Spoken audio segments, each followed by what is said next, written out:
Paano nga ba gumawa ng boga na di bomba?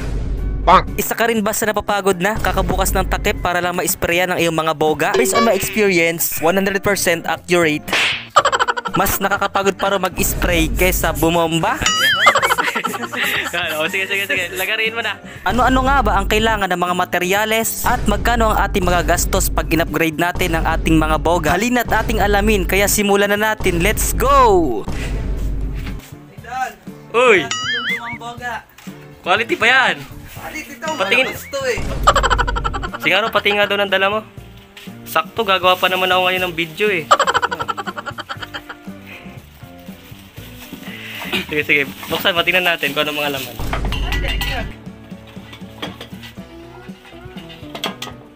At syempre, bago tayo magsimula, tayo ay mag-aalmusal muna dahil alas 6 pa lang umaga at napaaga pang punta ng ating tropa. Ang boga na to ay napakatagal na. Ilang years na to, Bessie? Isang taon na higit. Isang taon na ba to? Ngayon lang siya nabuhay. Ayun naman nabuhay. Pwede muna tayo.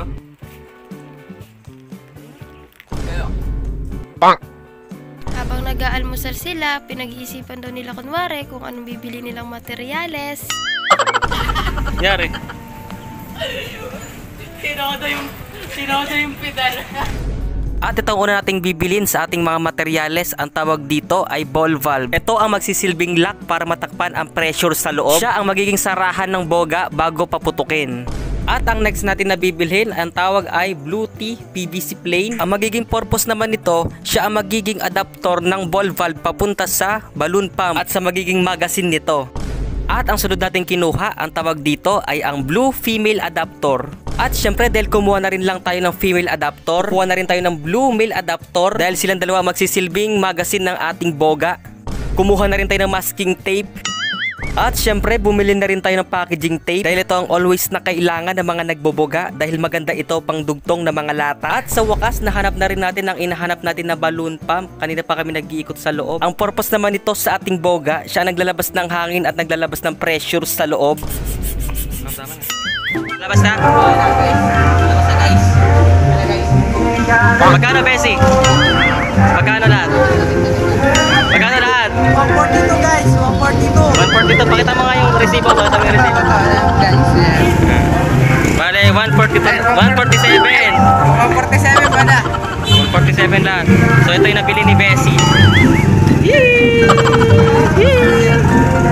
At sa wakas kompleto na rin ang mga gamit. Ano pang hinihintay nyo? Simulan na natin. Let's go! At syempre bago natin sisimulan ang pag-upgrade sa ating gagawing boga, kailangan siguraduhin na mais pa ito at wala pa siyang tagas para hindi sayang yung effort. So ayan, na-check na nga natin yung gagawin nating boga. Mukhang all goods naman, okay na okay pa. At iniready na rin natin ang ating gagamiting PVC pipe. Ang sukat o haba na kukunin natin ay 4 inch. Yan, okay na isi nito guys. Ayun, pasok. Bale, may ganyan siya. At bubutas-butasan lang natin ang ating pinutol na PVC pipe. Tatadtarin lang natin ng butas itong PVC pipe. Ang purpose nito para mas mabilis kumalat yung alcohol pag binobomba. At pag malapit na mapuno ang butas na ating PVC pipe, lilinisin naman natin. At pag sa tingin mo ay okay na yung mga butas, ipasak naman natin ngayon yung PVC dito sa ating lumang boga. At pagkatapos, dudugtungan naman natin na mas maiksi pang PVC para meron tayong pang adapter para sa ating ball valve. Once na maipasak na natin ang ating PVC, ang next naman natin na ipapasak ang ating ball valve. Medyo persahin nga lang natin ang ating pagpihit dahil maigpit ito. At ito nga pala itsura ng loob ng ating ball valve. Ipapakita ko sa inyo kung ano nga bang itsura ng loob nito. At para makita nyo na rin kung paano ito nagpapunction pag pinasak natin ito sa ating mga boga. At ayan na nga itsura, pag pinihit mo siya pa kanan, sumasara siya. Ito ang itsura niya. At pag pinihit mo siya pa kaliwa, bumubukas ulit siya. At ang next natin ulit na gagawin, lalagyan natin ng adapter ang ating ball valve. At ang susunod natin na isasalpak ay ang Blue T. Tigas mo Dali ni Bessie. Ito yung mga viewers natin, ang anak. Ang seryoso guys. Gusto matuto po? Oo, ganito yung pag-aaralan na bago ni Tropa para sa kanyang boga. Kaya may pag-aaralan niya para matuto kayo sa mga kiss mo na kayo, kiss. Yan, bale, diskarte nito ay hindi mapasok tong pinakadulo. Yan, hindi natin mapasok. So, dinidiskarte yan ngayon ni Bessie. Pakita mo, Bessie. Ayan. Kailangan nyo na ito. Ng panghinang. Ayan, niluluwagan niya yung pinakadulo niya. Ayan, oh. Sige. Paikot-ikot lang, Bessie, para pantay ah. Ingat lang, baka mapasok. Sige. Yan. Yung dulo niyan. So, hintayin natin lumuwag. Hintayin natin lumuwag yan. Para mapasok rito. Kasi dito nakalagay yung pinakalagayan ng ano, denature. Dito yung pinakamagasin niya. Diyan banda. So guys, malapit na siya matapos. Napaka-basic lang ng procedure niya. Isasalpak lang rito banda. Yan. Yan po. Kitang-kita niyo yung pagpasak. Sige, pasak mo, Bessie. Upo ka, Bessie, para kita ka. Nagigil na ako. Kitang-kita nyo, guys. Yung ating helper ay gigil-gigil. Pumasok ba? Baka kulang pa. Yan, sakto na. Dahil nahinangan na nga ni Bessie. Yan, pasok na guys. Biruin mo, hindi ka na mag-i-spray. Hindi, pakita mo muna yung pamaba. Bambabambayin mo muna. Yan. Yan. Sige. Lagarin mo na. Ito na yung pambomba natin sa halagang 42 pesos. 42! Edsel! Yan, lalagarin mo na yung pinakadulo. Kailangan po, pag maglalagari, kasi samahan nyo ng sayaw. Yan. Pakitaan mo, Bessie. Pakitaan mo, Bessie. Edsel! Ayan po. Yan. Ayan, di ba? Ambis matapos with sayaw. Edsel, pasas ba? So, ganyan lang gagawin natin. Lagi lang natin putulin yung dulo ng ating balloon pump. Dahil lalagyan natin ng hose sa dulo yan para masalpakan. At maglalagay naman tayo ng panibagong adapter para sa ating blue tee. So, ganito mag-iitsura niyan, guys. Itong hose natin ay galing pa sa motor yan. Kailangan nyo kumuha sa motor. Sa carb ng motor. So, ito, ipinasok lang natin yan sa pinakaloob at pumunta sa kabila. At ilalagay naman natin yung pinakadulo ng pambomba. Nasa yung pambomba? Yan, putulan mo dyan. Hindi pa pinantay pagputol. Parang papel na tape. Papaluputan lang natin yung dulo nitong hose. Bessie, paluputan mo rito, paikot.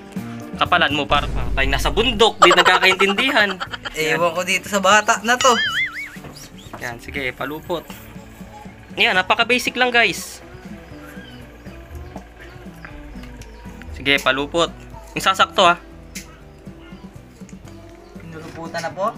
Let's go. Salpak.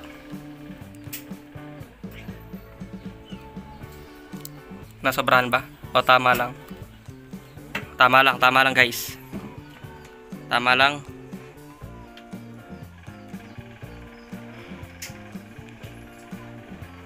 Babang-babang gawin ganyan, no? Oh, dito dadaan yung hangin yan, guys. Dito, sige, hangin.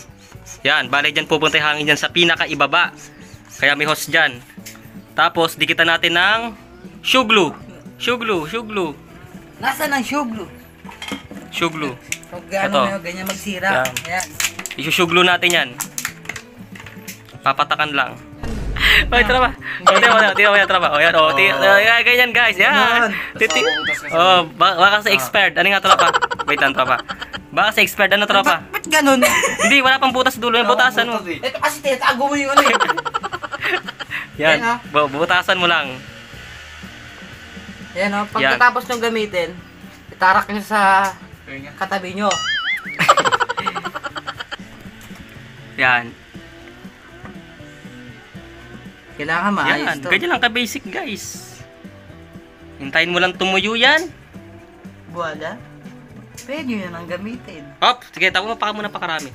Okay na? Hintayin tayo na ilang minutes para tumuyo. After 2 minutes. Paano i-check, Bessie? Ganito. Yan. Yan, ganyan. Yan. Yan o. Oh, yan. Tinuruan tayo ni Bessie. Tapos gaganyan nyo sa daliri nyo. Yan. Para, okay. Okay. So, ito tapos na nga natin dikitan. Ito naman bandang itaas ang didikatan natin ng tape. Kailangan makapal yan para pumasok dito sa mismong tubo. Yan, kailangan pupunuin yan ng tape na yan. Kaya kapalan mo na, Bessie. Let's go. Kapalan mo, Bessie. Isukatin mo sa mukha mo, Bessie, para kuwang-kuwa. Yan. Yan, sige, ikot, Bessie. Kailangan makapal yan. Chingka pala mukha na ito. Oh, yan. Ayan, chingka pala mukha niyan. Gusto niya, puro hingi, hindi gumagastos. Oh. Kaya pala tinanong kung magkano ang tape. Nagkano daw po ang tape po? Besi, nasobran yung kapal. Kinain mo masyado sa mukha mo, Besi. Kaya yung masunod dito eh. Sobrang kapal naman yan. Pag makapal po, bawasan nyo. Ganyan lang, mapapasan. Yan. Yan. Yan, di ba napasak na natin guys. Kitang-kita nyo.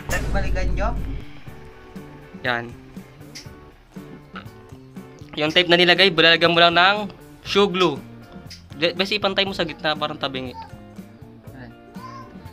Yan. Yan, nadikitan na. So, matibay na yan. Ate po. Mas okay sana kung meron ka ng epoxy. Mas maganda doon, ano yung epoxy yan para mas matibay guys. Epoxy kailangan. Baka naman dyan, baka gusto mag-sponsor. Yan, para mas matibay yung gawa natin, lagyan natin glow stick. Glow stick. Ito nga pala yung mga sagot sa lahat ng problema. Glow stick ang kailangan by Edsel. Glow stick. Yan, paikot. Ganyan talaga ang glow stick pag sinunog, nangingitim. Di ba Edsel? Pakita mo yung glow stick mo, Edsel. Sinunog, kaya nangitim. Yung glow stick. Yung labas mo na. Ayan, buwebelo na po. Bastos. Kayo. Bastos. Edsel, walang bastos. Wala yung available natin. So, tsaka sakto lang haba niya rito para sa ating magazine. Yan. Sige, Bessie, binuksan na natin. Ano, tingnan natin, mas okay siya rito. So, gagawin natin diskarte rito. Yan na, yung pinaka-magazine niya. Ito, kunin natin to. Ito yung magiging pinaka-trade niya sa lahat. Yan. Ayan. Then, pasok nyo dito. Yan, magiging ganyan yan. Yan o. Yan. Yan yung pinaka-lock. So, itong mangyayari dito, sasalpak natin yan dito. Kaso, puputulan pa natin tong hose.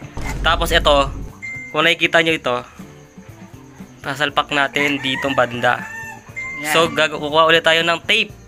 Tape ulit. Papaluputan natin to ng tape. Yan, ito yung lagay ng ating denature. Sige, Bessie, let's go. Hindi, tanggalin mo muna to.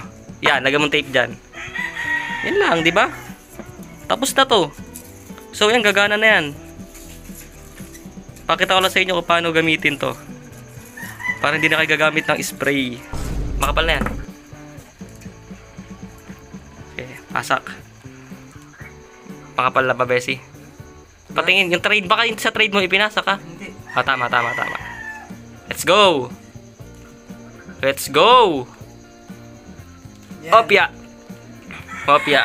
So, magiging ganyan yan. Sige, Bessie, sukatin mo yung haba ng hose. At tapos na rin sa wakas, ito nga pala yung finished product sa pag-upgrade natin sa ating boga. So ito na pala yung kanyang itsura. At yung video pala kung paano natin tinesting ang ating boga na dibomba ay naka-upload na po sa ating short video dito po sa ating YouTube channel, Kano Works. Please like, share, and subscribe. Pwede rin po kayo mag-request sa ating susunod na tutorial. At maraming salamat and peace out.